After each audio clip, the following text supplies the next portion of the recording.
चलिए page number 434 पर example number 4 है find the values of x y and z so that the vectors a vector and b vector are equal। दो vectors equal कब होंगे जब उनके corresponding जो कंपोनेंट्स हैं आई कैप वाला जे कैप वाला और के कैप वाला वो तीनों के तीनों जब इक्वल हो जाएंगे तभी दो वेक्टर्स को इक्वल कहा जाएगा। तो जब आप देखिएगा गिवन गिवन है a vector given a vector is equal to b vector. अब a वेक्टर क्या है? a वेक्टर है xi cap xi cap plus 2j cap plus zk cap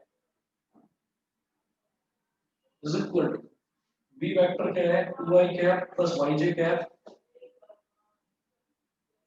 2i cap plus yj cap yj cap plus last में जो तीसरा value लिखा हुआ है वो है k कैप। तो k कैप को बेटा मैं लिखूंगा 1 k कैप क्योंकि k कैप अकेला लिखा हुआ है। तो जब k कैप सिंगली अकेला लिखा हुआ है तो इसका मतलब क्या है कि उसके साथ मल्टीप्लाई हो रहा होगा कोफिशिएंट 1। ठीक है, तो अब हम क्या कहेंगे कि equating the corresponding elements equating the corresponding elements corresponding elements को इक्वेट करिए तो इधर आई कैप के साथ है x और इधर आई कैप के साथ है 2। इसका मतलब x इज इक्वल टू 2 हो गया। इधर देखिए j कैप के साथ है 2, इधर j कैप के साथ है y, तो इसका मतलब y इज इक्वल टू 2 हो गया।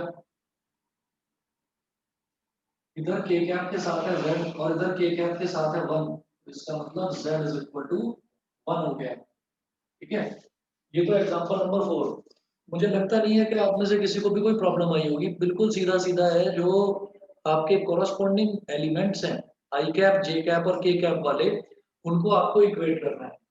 दोबारा बताता हूँ, आई कैप क्या होता है? Unit vector in the direction of X axis. J cap होता है unit vector in the direction of Y axis और के कैप होता है unit vector in the direction of Z axis. उसके बाद देखिएगा एग्जांपल नंबर 4 के बाद एग्जांपल नंबर 5 देखना है हमको।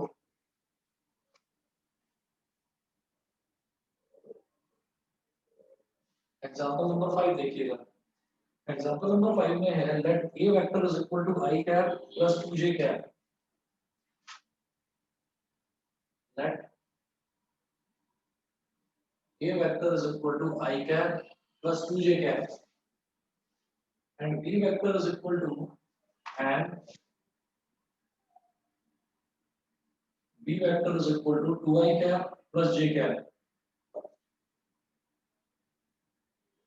2i cap plus j cap. आपको ये बताना है is modulus of a vector is equal to modulus of b vector. Modulus का मतलब होता है उसका मैग्नीट्यूड, कि क्या दोनों वेक्टर्स के मैग्नीट्यूड इक्वल होंगे या नहीं होंगे, ये बताना है आपको। पहली चीज तो ये। फिर दूसरा है are the vectors A vector and B vector equal. तो क्या ए वेक्टर और बी वेक्टर इक्वल है, ये भी बताना है। तो जरा देखिएगा कि जैसे मेरे पास ए वेक्टर है तो मैं ए वेक्टर को लिखूंगा आई कैप के साथ में कोई नंबर मेंशन नहीं है, इसका मतलब उसके साथ में 1 है। तो ये हो गया A vector is equal to 1 I cap. J cap के साथ में कोई नंबर मेंशन, इसके साथ तो नंबर मेंशन है 2, ये हो गया 2 जे कैप। और फिर के कैप वाला टर्म ही नहीं है, तो जब के कैप वाला टर्म ही नहीं है तो मैं उसको लिखूंगा 0 के कैप। ठीक है, तो मुझे ए वेक्टर का मैग्नीट्यूड निकालना है। तो ये हो जाएगा ए वेक्टर का mod is equal to under root I cap की कोफिशिएंट का स्क्वायर यानी कि 1 का स्क्वायर प्लस जे कैप का कोफिशिएंट का स्क्वायर मतलब 2 का स्क्वायर और के कैप का कोफिशिएंट यानी कि 0 का स्क्वायर। ये हो गया। तो ये हमारे पास आ जाएगा magnitude of A vector is equal to under root 1 का स्क्वायर 1 हो गया, 2 का स्क्वायर हो गया 4, तो ये हो गया अंडर रूट 5। ये तो हो गया मैग्नीट्यूड ऑफ ए वेक्टर। फिर उसके बाद हमें निकालना है मैग्नीट्यूड ऑफ बी वेक्टर। तो बी वेक्टर देखिए, सबसे पहले बी वेक्टर कितना दे रखा है, 2i cap plus J cap, तो आप इसको लिखोगे 2i cap plus 1j cap, और अगेन यहाँ पर के वाला टर्म नहीं है तो आप लिख देंगे अपनी तरफ से 0k कैप। तो बी वेक्टर का मॉड कितना हो गया, अंडर रूट आई वाले का कोफिशिएंट का स्क्वायर, जे कैप के कोफिशिएंट का स्क्वायर, प्लस के कैप के कोफिशिएंट का स्क्वायर। तो 2 का स्क्वायर क्या हो गया 4, 1 का स्क्वायर हो गया 1, और 0 का स्क्वायर हो गया 0। तो ये हो गया अंडर रूट 5। ठीक है, तो हम ये कहेंगे कि हाँ दोनों वेक्टर्स का मैग्नीट्यूड इक्वल है। Yes, A vector's magnitude is equal to B vector's magnitude। और ये वेक्टर इन्होंने पूछा है कि फिर आप ये बताइए कि क्या A वेक्टर और B वेक्टर के दोनों वेक्टर्स इक्वल हैं, ये बताइए। तो हम कहेंगे A vector is not equal to B vector because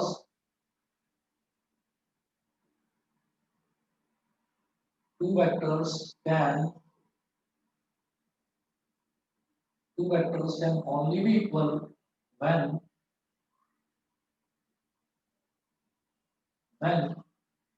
the corresponding components when the corresponding components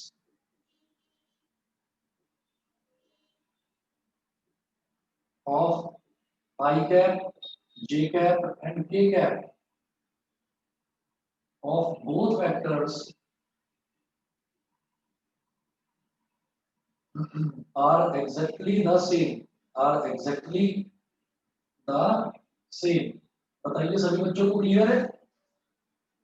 दो वेक्टर्स तभी इक्वल होंगे जब उनके कोरस्पॉन्डिंग एलिमेंट कोरस्पॉन्डिंग जो कंपोनेंट्स होते हैं ना आई कैप जे कैप और के कैप वाले, वो पूरी तरह से इक्वल हो जाएं।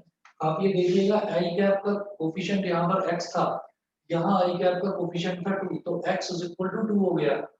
जे कैप का कोफिशिएंट y था, जे कैप का कोफिशिएंट 2 था, तो y इज इक्वल टू 2 हो गया। तो मतलब पूरी तरह से सारे के सारे कोफिशिएंट जब तक इक्वल नहीं होंगे मैं वेक्टर्स को इक्वल नहीं बोल सकता। बताइए जी, क्वेश्चन नंबर एग्जांपल 4 और एग्जांपल 5 सभी बच्चों को क्लियर है। बताइए, अदिति गोयल, नैना गोयल, दोनों बताइए। Yes, sir. आकृति,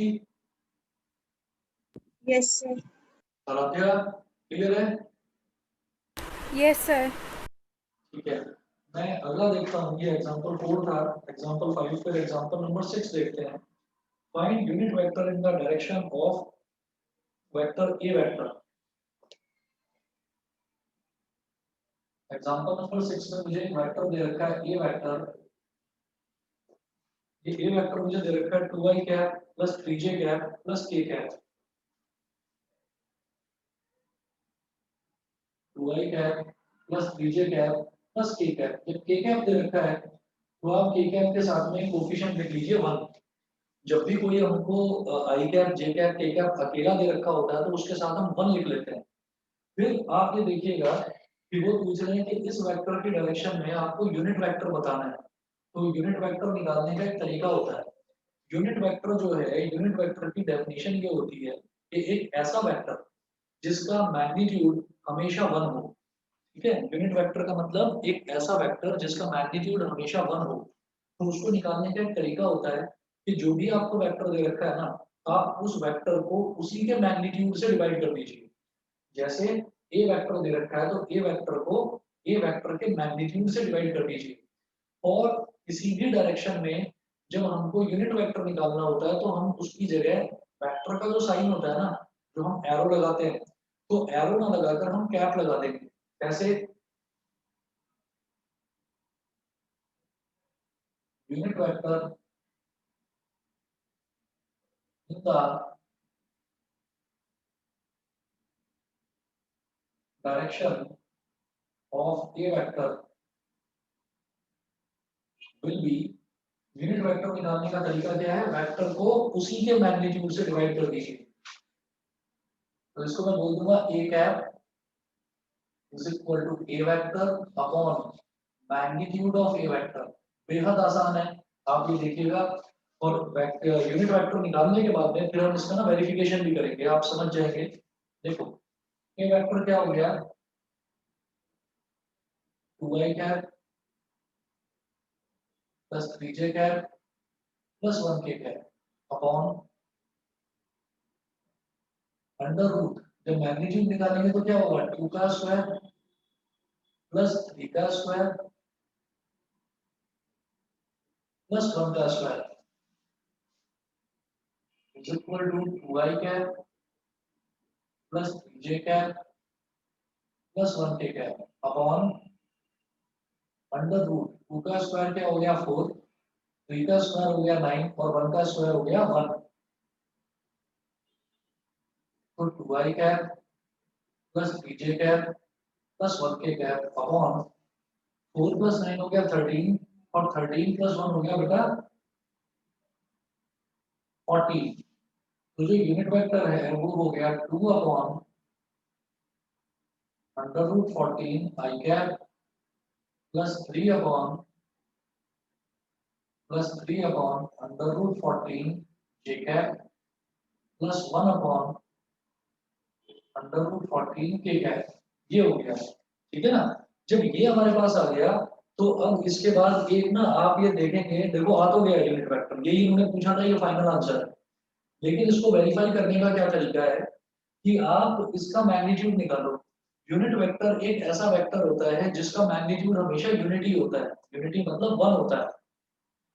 तो अगर मैं इसका ये जो ए कैप है इसका अगर मैं मैग्नीट्यूड निकालने की कोशिश करूं तो आप देखिए 2 अपॉन अंडर रूट 14 का whole square plus 3 upon under root 14 का whole square plus 1 upon under root 14 का होल स्क्वायर और इस पूरे का अंडर रूट। समझ रहे हैं मैग्नीट्यूड कैसे निकालते हैं, जैसे ए वेक्टर का मैग्नीट्यूड निकाला था तो ए वेक्टर क्या था 2i cap plus 3j cap plus 1k cap. तो 2 का स्क्वायर प्लस 3 का स्क्वायर प्लस 1 का स्क्वायर ये कर दिया। इसी तरीके से अब ए कैप एक यूनिट वेक्टर आ गया तो मैं ये देखना चाहता हूँ कि उसका जो मैग्नीट्यूड है वो 1 आ रहा है या नहीं आ रहा है, मैं ये देखना चाहता हूँ।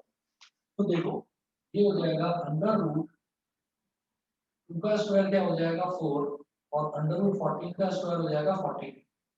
बी का स्क्वायर हो जाएगा 9 और अंडर रूट 14 का स्क्वायर हो जाएगा प्लस 14। 1 का स्क्वायर 1 और अंडर रूट 14 का स्क्वायर 14। 4 plus 9 13 plus 1 14। ये क्या हो गया 14 अपॉन 14 का अंडर रूट और इससे ये कैंसिल आउट होकर फाइनली रिजल्ट क्या आ गया 1। तो इसका मतलब मेरा यूनिट वेक्टर बिल्कुल सही निकाला है मैंने, एक है। बताइए सब बच्चों को क्लियर है उसका। Yes sir. Ojas, Yes, sir. Shashwat, yes sir. हाँ Yes, सर sir. क्लियर। ठीक है। संजना क्लियर है, Yes, sir. ठीक है। बस 1 मिनट रुकिए, मैं ना पानी पी रहा हूँ, 1 मिनट वेट करिए।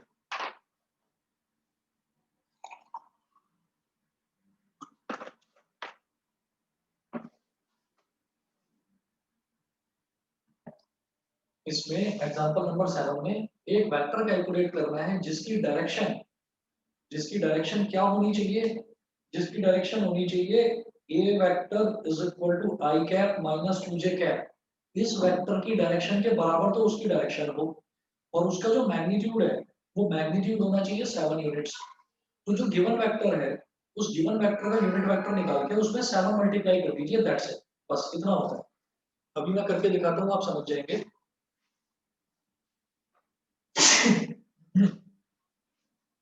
सॉरी।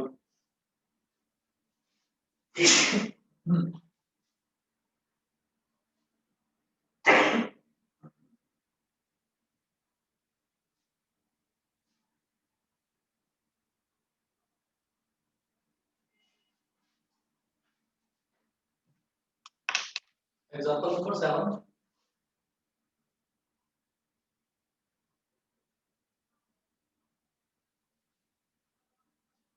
इसमें देखिए find a vector in the direction of A vector that has magnitude 7 units. ठीक है, तो given vector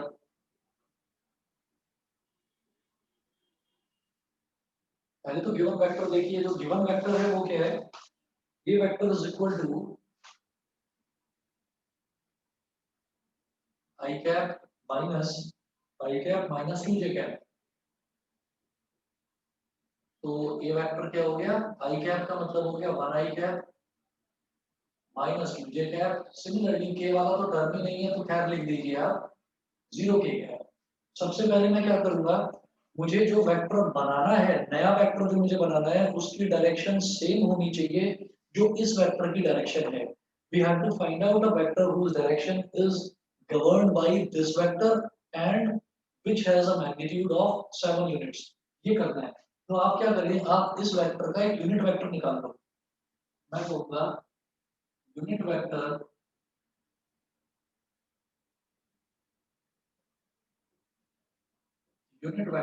along a vector will be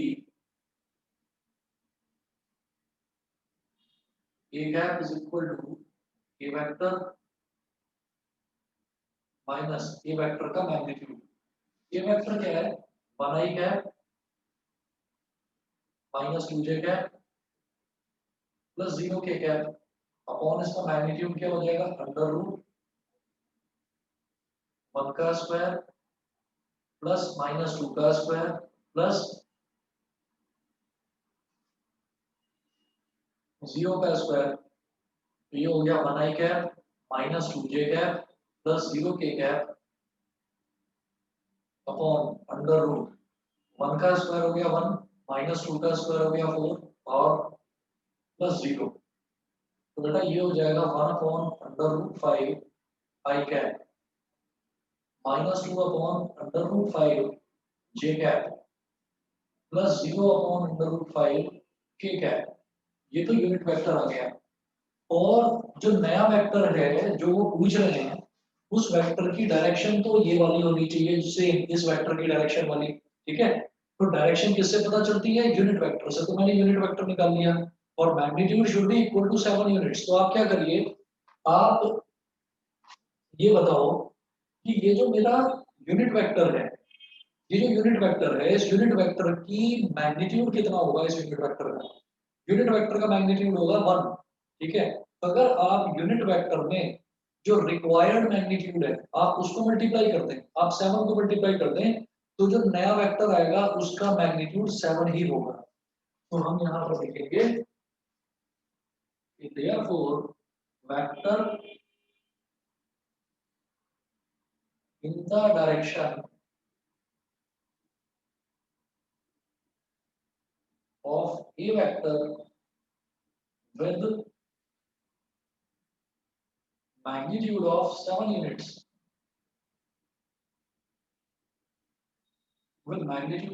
units will be equal to 7 a cap। ठीक है, ये क्या हो गया, 7 into 1 upon root 5 I cap minus 2 upon root 5 J cap plus 0 upon root 5 K cap.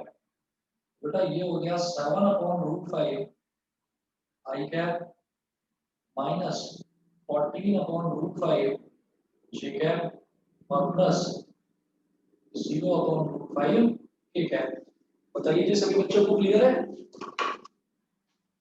Kajal clear है, Yes, sir. Yes, sir. Mayank ठीक है चलिए। ओके, ये हुआ एग्जांपल नंबर 7। इसके बाद देखते हैं example number 8। Find the unit vector in the direction of the sum of the vectors A vector and B vector. तो आपको सबसे पहले क्या करना है, आपको ए वेक्टर और बी वेक्टर का सम निकाल देना है।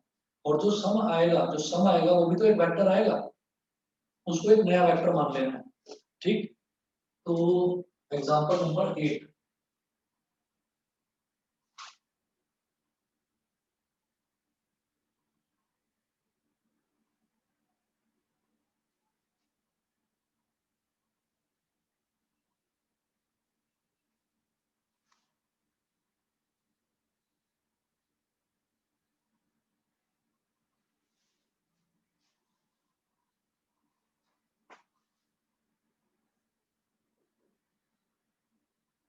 एग्जाम्पल 8। एग्जाम्पल 8 में क्या है, find the unit vector in the direction of the sum of the vectors. तो ए वेक्टर मुझे क्या दे रखा है, 2y cap plus 2j cap minus 5k cap. 2y cap plus 2j cap minus 5k cap, तो A vector हो गया। और बी वेक्टर क्या गिवन है, 2y cap plus j cap plus 3k cap. 2y cap plus j cap, इसको मैं लिखूंगा 1j cap plus 3k cap. इन्होंने बोला है find the unit vector in the direction of the sum of the vectors. इन दोनों vectors का जो सम आएगा वो एक नया वेक्टर आ जाएगा, उस नए वेक्टर की डायरेक्शन में आपको यूनिट वेक्टर बताना है। तो हम ये कहेंगे let the sum of these two vectors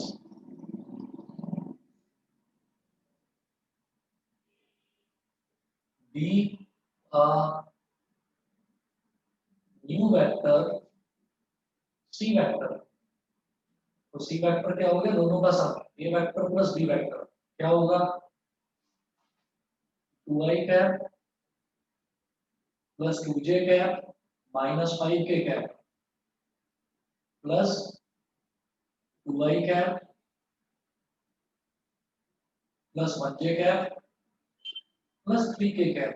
तो 2y प्लस 2y कितना हो गया, 4i cap.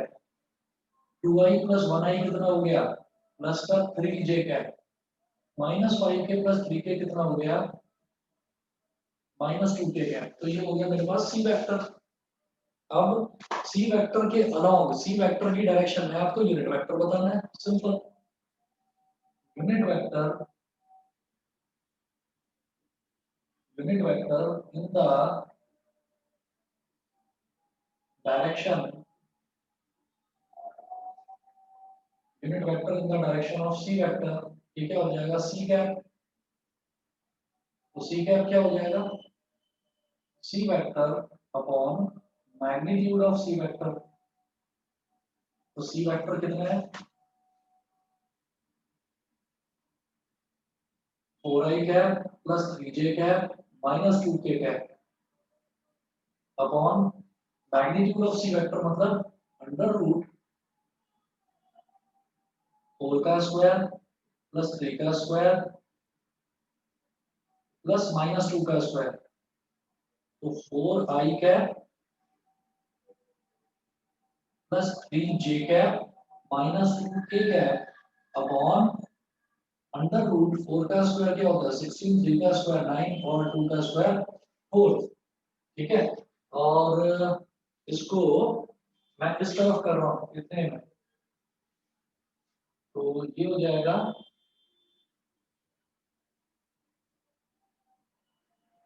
4i cap plus 3j cap minus 2k cap upon 16 plus 9 25 और 4 29 अंडर रूट 29 अलग अलग करो। 4 upon under root 29 i cap plus 3 upon under root 29 j cap minus 2 upon under root 29 k cap. बताइए बेटा सभी को clear, सभी को क्लियर है बताइए। Yes sir. ठीक है, Yes, अच्छा sir. अब इसके बाद में एग्जांपल नंबर 9 जो है, इसमें बोला है write the direction ratios of the vector a vector is equal to i cap plus j cap minus 2k cap. ठीक है, and hence calculate its direction cosines. फिर इसके डायरेक्शन कोसाइंस हमको कैलकुलेट करने हैं। तो डायरेक्शन रेशियो और direction cosine, इसके लिए क्या करना होता है हमको, हमें कोई भी वेक्टर दे रखा होता है तो उस वेक्टर के जो आई कैप जे कैप और के कैप के जो कंपोनेंट्स होते हैं उन्हीं को मैं डायरेक्शन रेशियो बोल देता हूँ। ठीक है, और जो डायरेक्शन कोसाइन होते हैं वो डायरेक्शन कोसाइन क्या होते हैं वो भी बताता हूँ अभी। मैं ये मिटा रहा हूँ, इधर बता रहा हूँ।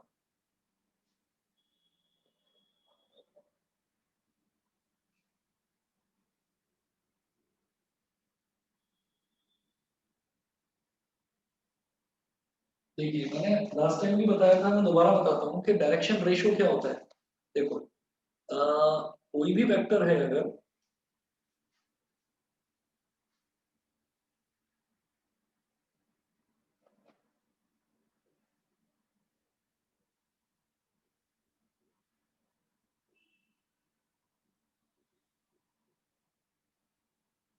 Direction ratios, suppose a vector, suppose a vector is given as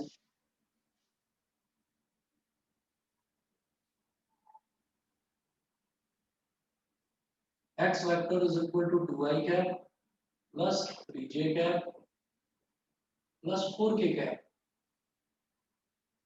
then direction direction ratios of x vector are, जो डायरेक्शन रेशियोज होते हैं ना उसको हम बोल देते हैं ए बी और सी, स्मॉल ए स्मॉल बी और स्मॉल सी। तो वो क्या होता है, आई कैप के साथ जो टर्म मल्टीप्लाई हो रहा है तो स्मॉल ए हो गया, जे कैप के साथ जो टर्म मल्टीप्लाई हो रहा है ये स्मॉल बी हो गया, और के कैप के साथ जो टर्म मल्टीप्लाई हो रहा है ये स्मॉल सी हो गया। डायरेक्शन रेशियो कुछ भी नहीं है, डायरेक्शन रेशियो क्या है कि आई कैप जे कैप और के कैप के जो कंपोनेंट्स हैं उन्हीं को डायरेक्शन रेशियोज बोल दिया जाता है। अब सवाल ये उठता है कि डायरेक्शन कोसाइंस क्या है।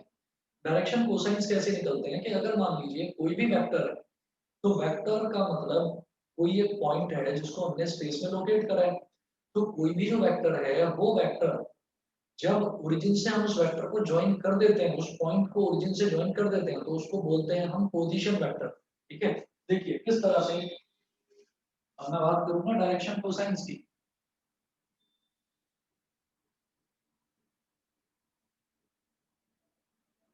डायरेक्शन कोसाइंस की, ठीक, मतलब ये जो है मैं एक तरह से रिकॉल ही करवा रहा हूँ आप लोगों को, क्योंकि मैं पहले एक बार बता चुका था। ठीक, और सभी बच्चों को मैं एक चीज बताकर चल रहा हूँ कि इसके जो मैं आपको वीडियो लिंक्स भेज रहा हूँ ना, जो वेक्टर अलजेब्रा के हैं, इनको प्लीज, मैं डिलीट नहीं करने वाला कोई भी वीडियो, इनको प्लीज आप लोग सेव करके रखिए, क्योंकि ये आपको ना दो दो तीन तीन बार चीजों को समझना पड़ेगा, नहीं तो चीजें ना आपस में मिक्स होती हैं। डायरेक्शन रेशियो मैंने पहले ये टर्म कभी सुना ही नहीं है, डायरेक्शन कोसाइन मैंने पहले ये टर्म कभी सुना ही नहीं है, तो मेरे को बार बार कंफ्यूजन होता है कि क्या करें क्या करें। और फिर उसके बाद में फिर बार बार आप बुक्स उठाकर देखोगे, बार बार आप नोट्स उठाकर देखोगे, तो इट्स बेटर कि आपके पास, क्योंकि आप ऑनलाइन पढ़ ही रहे हैं, तो आपके पास लिंक्स को आप सेव करके रखिए, और उन लिंक्स को आप जब भी उनको क्वेश्चंस को करने बैठे तो एक बार उनको देख लिया करो जहां भी कहीं अटकोगे। अच्छा, जैसे डायरेक्शन कोसाइन है, तो डायरेक्शन कोसाइन के लिए क्या होता है, जैसे मान लीजिए ये तो z एक्सिस हो गया, ये y एक्सिस, और ये जो फ्रंट एक्सिस है ये हो गई हमारी x एक्सिस। अब यहाँ कहीं पर कोई एक पॉइंट है P, इसके कोऑर्डिनेट है x1 y1 और z1, इसको ओरिजिन से ज्वाइन कर दिया, इसको ओरिजिन से ज्वाइन कर दिया, तो ये जो OP बना है ना, this OP is called position vector of point P, इसको बोलते हैं P का पोजीशन वेक्टर। तो अब क्या होगा, फिर आपने इसमें और x के बीच में देखा कि एंगल कितना बन रहा है, इस वेक्टर के और x के बीच में देखा कि एंगल कितना बन रहा है, एंगल था अल्फा। y के, इस वेक्टर के और y के बीच में जो एंगल बन रहा है उसको बोल दिया आपने बीटा, और इस वेक्टर के और z के बीच में जो एंगल बन रहा है उसको आपने बोल दिया गामा। तो ये हो गया अल्फा, बीटा और गामा। तो हम ये कहेंगे डायरेक्शन कोसाइन मतलब DC's are defined as L is equal to cos alpha, M is equal to cos beta, and N is equal to cos gamma। cos alpha, cos beta और cos gamma, तो ये हमारे direction cosines हो गए। Direction cosines में एक बहुत important relation होता है, क्या? L square plus M square plus N square is equal to 1। एक ये रिलेशन आप लोग याद रखिएगा। और उसके बाद में डायरेक्शन कोसाइंस, अगर मेरे को कोई भी वेक्टर एक्स एक्सिस के साथ क्या एंगल बना रहा है, वाई एक्सिस के साथ क्या एंगल बना रहा है और जेड एक्सिस के साथ क्या एंगल बना रहा है, अगर वो एंगल्स गिवन है, मतलब ये तीनों एंगल्स अल्फा बीटा और गामा अगर ये गिवन है, वो तो cos alpha cos beta cos gamma करके मैं डायरेक्शन कोसाइंस निकाल लूंगा, मतलब एल एम और एन की वैल्यू निकाल लूंगा। लेकिन अगर मुझे डायरेक्शन रेशियोज गिवन है और मुझे उससे ये पूछा जाए कि डायरेक्शन रेशियो गिवन है, मुझसे ये पूछा जाए कि अब आप डायरेक्शन कोसाइन निकालिए, तो उसका क्या तरीका होता है देखिएगा। डायरेक्शन कोसाइन निकालने का क्या तरीका होता है, अगर direction ratios are given,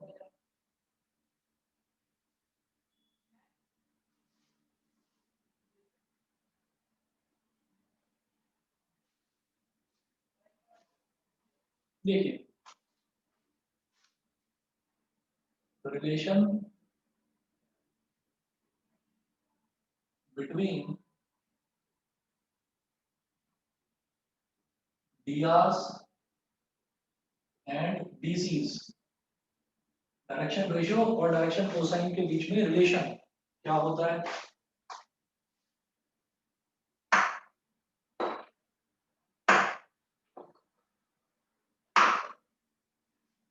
relation क्या होता है, जरा देखिएगा। L is equal to A upon under root A square plus B square plus C square. इसी तरह से M is equal to B upon under root A square plus B square plus C square. इसी तरह से N is equal to C upon under root A square plus B square plus C square. ठीक है, L M और N इनकी ये अलग अलग वैल्यूज होती हैं, इस तरह से निकाला जाता है इसको। तो अब आप ये देखो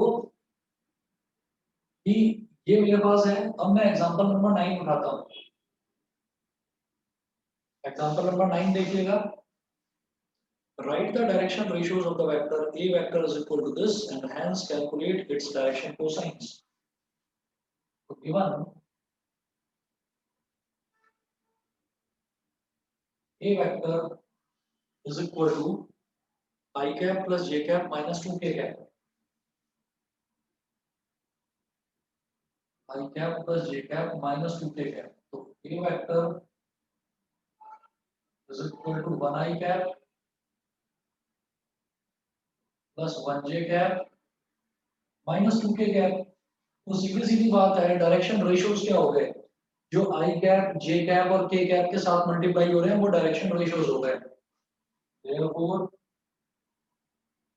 डायरेक्शन रेशियोज मतलब डी आर्स, ये क्या हो गया, a इज इक्वल टू 1, फिर b is equal to 1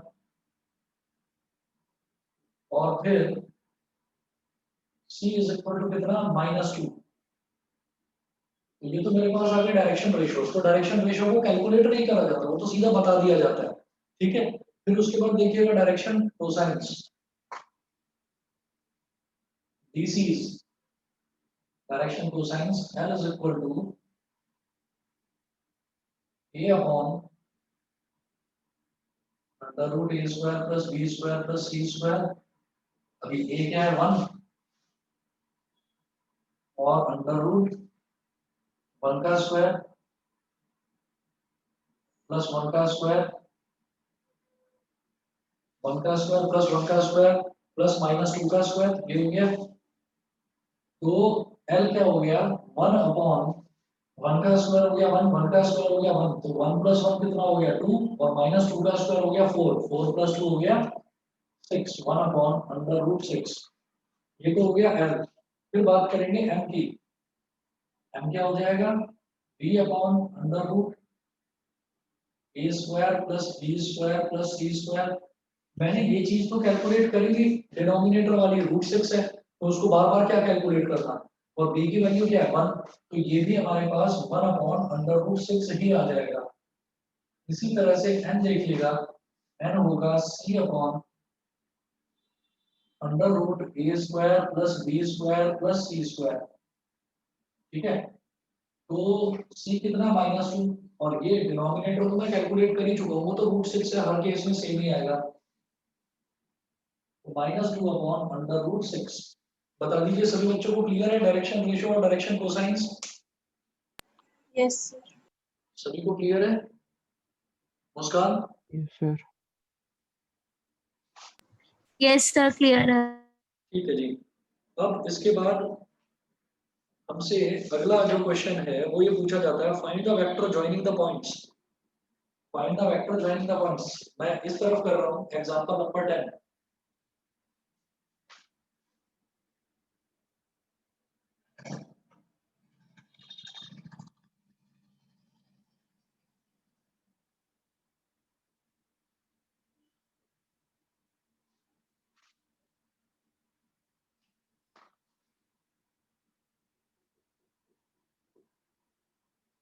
Find the vector joining the points.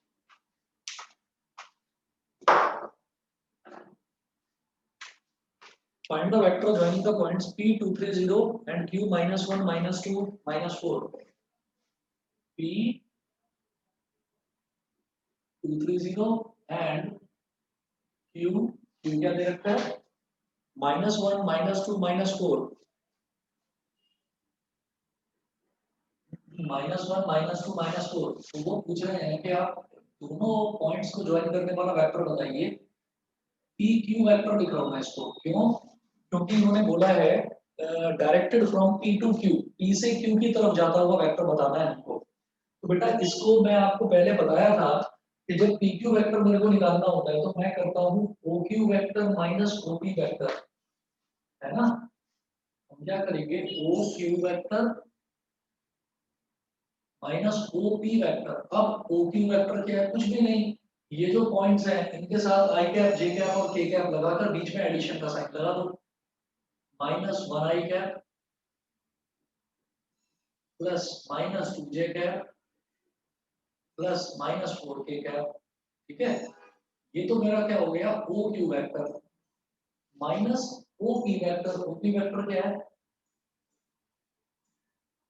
2i cap plus 3j cap plus 0 के कैप।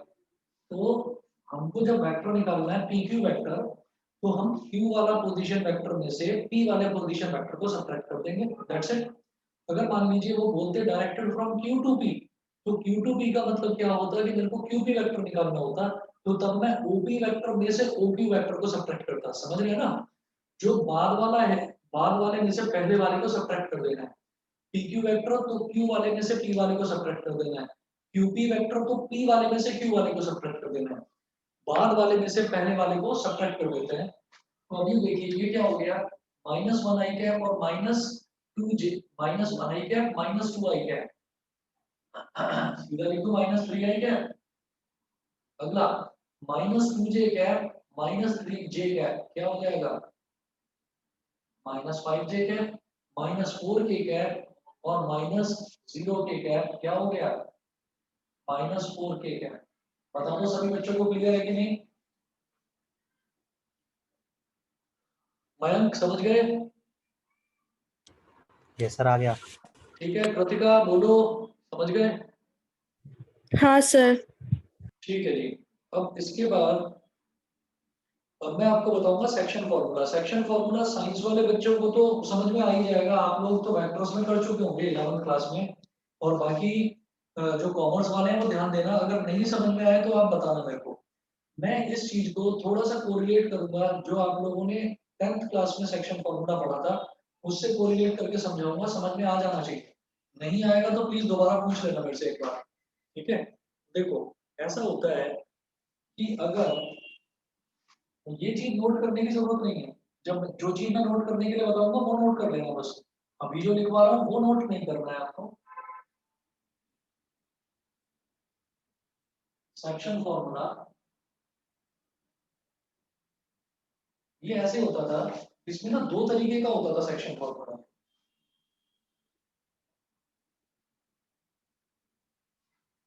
यहाँ पर लिख दीजिए पॉइंट ए, यहाँ पर लिख दीजिए पॉइंट बी। पॉइंट ए के कोऑर्डिनेट्स होते थे x1, y1 और पॉइंट बी के कोऑर्डिनेट्स होते थे x2, y2 और ये बीच में है पॉइंट सी जो इसको m/n के रेशियो में डिवाइड कर रहा है। ठीक है बेटा, तो ये पॉइंट जो है ना जो इसको डिवाइड कर रहा है वो बीच में है, ये पॉइंट बीच में है, तो इसको मैं बोलूंगा इंटरनल डिवीजन।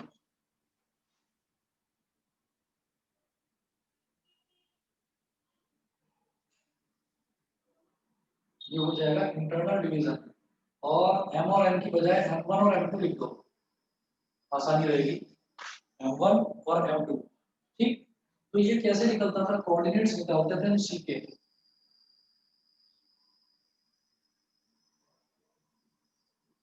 कोऑर्डिनेट्स ऑफ सी क्या होता था, m1 x2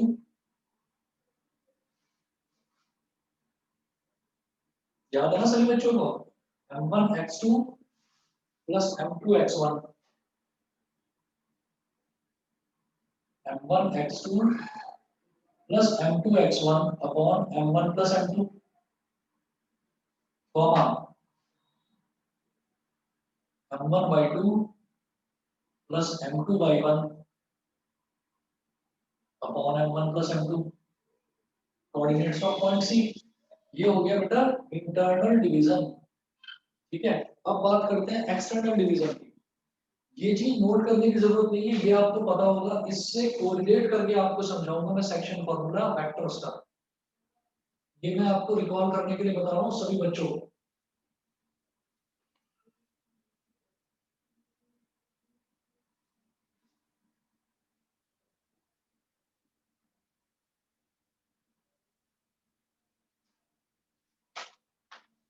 इसी तरीके से होता था एक्सटर्नल डिवीजन।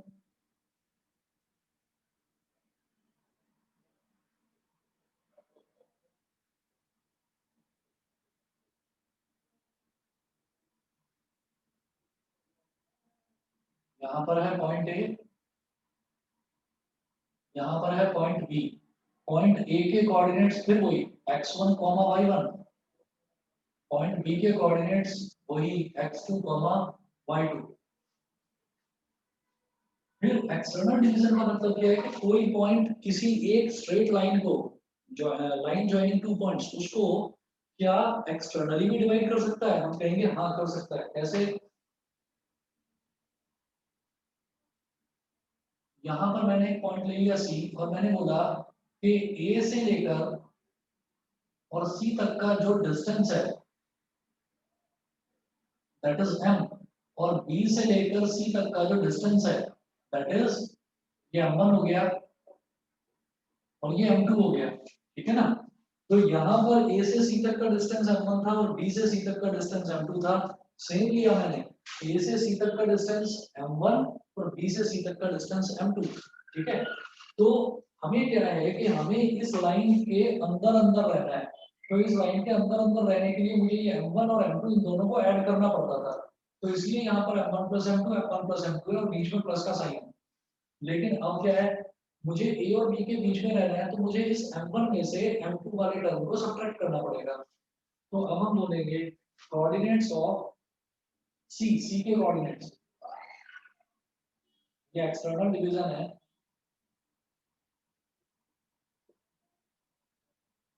कोऑर्डिनेट्स ऑफ सी बेटा ये हो जाएगा m1 x2 minus m2 x1 upon m1 minus m2 comma m1 y2 minus m2 y1 upon m1 minus m2। बताइए समझ में आया कि नहीं, ये तो समझ में आ गया होगा। मैं रिकॉल करवा रहा हूँ जो आपने 10th क्लास में पढ़ रखा है सभी बच्चों ने, 11th में भी पढ़ा होगा। बताइए इतना क्लियर है? हाँ सर। ठीक है, अच्छा इसके बाद में जो यहाँ पर वेक्टर्स में जो सेक्शन फॉर्मूला है वो कैसे काम करता है वो देखना है मुझे। मैंने ये बोला कि अगर मेरे पास स्पेस में कोई दो पॉइंट्स हैं, हमने कहा यहाँ पर सेक्शन फॉर्मूला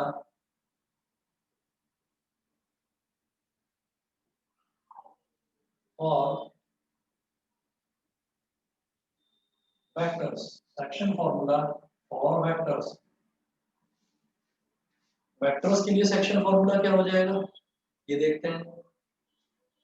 इसमें मैं ये कहूंगा कि अगर मान लीजिए मेरे पास एक पॉइंट यहाँ पर है, इस पॉइंट को मैंने बोल दिया कैपिटल ए, ठीक है, और क्यू बोलिए क्यू, इस पॉइंट को बोल दिया क्यू, और एक पॉइंट यहाँ पर है, इस पॉइंट को बोल दिया मैंने पी, और यहाँ पर है ओरिजिन। तो आप क्या करेंगे, ओरिजिन से पी को ज्वाइन कर देंगे, ओरिजिन से पी को ज्वाइन कर दो और ओरिजिन से क्यू को ज्वाइन कर दो। तो जब ओरिजिन से ज्वाइन कर दिया, तो ओरिजिन से ज्वाइन करने पर मेरे पास क्या आ गया, मेरे पास ये ओ क्यू का पोजीशन, क्यू का पोजीशन वेक्टर आ गया और ये पी का पोजीशन वेक्टर आ गया। तो हम क्या करेंगे कि जैसे ये ओपी वेक्टर आ गया, इसको बोल देंगे ए वेक्टर, जो ओक्यू वेक्टर आ गया इसको बोल देंगे पी वेक्टर, और मैं ये कहूंगा कि पी और क्यू को ज्वाइन करते हैं हम। हमने पी और क्यू को ज्वाइन कर लिया और इन दोनों के बीच में पी और क्यू जो लाइन बनी नहीं, इन दोनों के बीच में कोई नया पॉइंट है आर, ठीक है। आपको आपको आर का पोजीशन वेक्टर बताना है, तो आप क्या करेंगे, इसको ओ को आर से ज्वाइन कर देंगे और इसको आप बोल देंगे स्मॉल आर वेक्टर, ठीक है। तो जब हमने इसको पी और क्यू को ज्वाइन करा तो इसमें ना कुछ किसी रेशो में डिवाइड करा होगा, जैसे यहाँ पर ये रेशो था m1 और m2, ऐसे इसने किसी रेशो में डिवाइड करा होगा। तो वो जिस रेशो में डिवाइड करा है उस रेशो को हम बोल देंगे m1 और m2, m1 m2। पहले ये बता दीजिए, इतना समझ में आ गया? Yes sir. इतना क्लियर है? हमने ये कहा कि हमें कोई दो पॉइंट दे रखे हैं, एक पॉइंट पी है और एक पॉइंट क्यू है। तो पी को आपने ओरिजिन से ज्वाइन कर दिया, क्यू को आपने ओरिजिन से ज्वाइन कर दिया। तो जब पी को ज्वाइन करा ओरिजिन से तो जो पोजीशन वेक्टर बना उसको बोल दिया ए वेक्टर, जब क्यू को ओरिजिन से ज्वाइन करा तो जो पोजीशन वेक्टर बना उसको बोल दिया बी वेक्टर। पी और क्यू दोनों को ज्वाइन कर दिया, इनके बीच में कोई एक पॉइंट हमें दे रखा है कैपिटल आर। कोई पॉइंट देने का मतलब क्या है कि उसके कोऑर्डिनेट्स दे रखे हैं, मान लीजिए 5 8 3, 5,8,3, ये पॉइंट्स दे रखे हैं। तो अब मैं ये कहूंगा कि इसको भी आप आर को भी आप ओरिजिन से ज्वाइन कर दीजिए तो आर वेक्टर बन जाएगा। तो मैं ये कहूंगा ओ आर वेक्टर, यानी कि आर वेक्टर क्या बनेगा, R vector is equal to m1 into b vector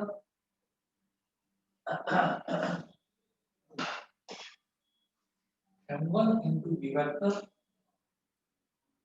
plus m1 into b vector plus m2 into a vector upon m1 plus m2। बताइए समझ में आ गया कि नहीं? सेक्शन फॉर्मूला क्लियर है? अरे मेरे कुछ नेटवर्क में प्रॉब्लम आ रही है क्या? काफी सारे बच्चों की मीटिंग एंड हो गई है। नहीं सर, बोर्ड ब्लर आ रहा, बाकी बाकी तो सर नहीं, बोर्ड भी सही आ रहा है मेरे में तो। सर ठीक है। ठीक है सर। हाँ जी, चलो जो भी है। चलिए जी, तो सेक्शन फॉर्मूला फॉर वेक्टर्स ये हो गया। ये तो हो गया इंटरनल डिवीजन के लिए। अगर कोई पॉइंट मेरे को बाहर दे रखा है, मान लीजिए मैं इस तरफ कर रहा हूँ,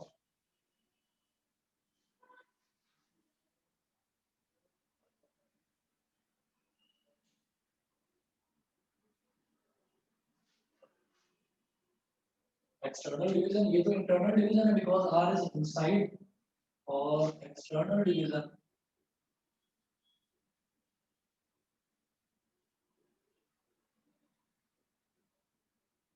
एक्सटर्नल डिवीजन में एक पॉइंट हो गया क्यू, एक पॉइंट हो गया पी, ये ओरिजिन हो गया ओ, जिसने पी को ज्वाइन करा, जिसने क्यू को ज्वाइन करा, और यहाँ इस तरफ एक पॉइंट आर दे रखा, मतलब पी और क्यू के बीच में नहीं है। तो आप क्या करेंगे, पी और क्यू को ऐसे ज्वाइन करेंगे और डॉटेड लाइन से इसको ज्वाइन कर देंगे और फिर इसको ज्वाइन करोगे ऐसे। तो ये मुझे आर वेक्टर निकालना है। तो जैसे ओपी वेक्टर को मैंने ए वेक्टर बोला था, यहाँ पर भी बोल दो ऐसे ए वेक्टर। ओक्यू वेक्टर को बी वेक्टर, तो यहाँ पर भी बी वेक्टर। फिर P और R के बीच के डिस्टेंस को मैंने बोल दिया था m1, तो P और R के डिस्टेंस को बोलो m1, और इसी तरह से Q और R के डिस्टेंस को m2 बोला, तो Q और R के डिस्टेंस को बोल दीजिए m2। तो केवल वही अंतर है जो पहले वाले में अंतर था कि बीच में सिर्फ माइनस का साइन आ जाएगा, बाकी सब कुछ सेम है। तो R vector is equal to m1 b vector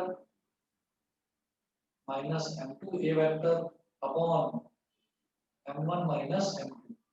ठीक है जी, इतना कर लीजिए, फिर आगे इसको जो है नेक्स्ट क्लास में करवाऊंगा। ठीक है, ओके सर। बस इतना कर लीजिए। ठीक है जी। सर ऑफलाइन ट्यूशन आप भी सर 15 से चालू करें। ऑनलाइन का मैं गाइडलाइंस का वेट कर रहा हूँ, एक बार मैं गाइडलाइंस का वेट कर रहा हूँ, और मेरा जो खुद का अगर आप सजेशन चाहोगे तो मेरा खुद का सजेशन तो भाई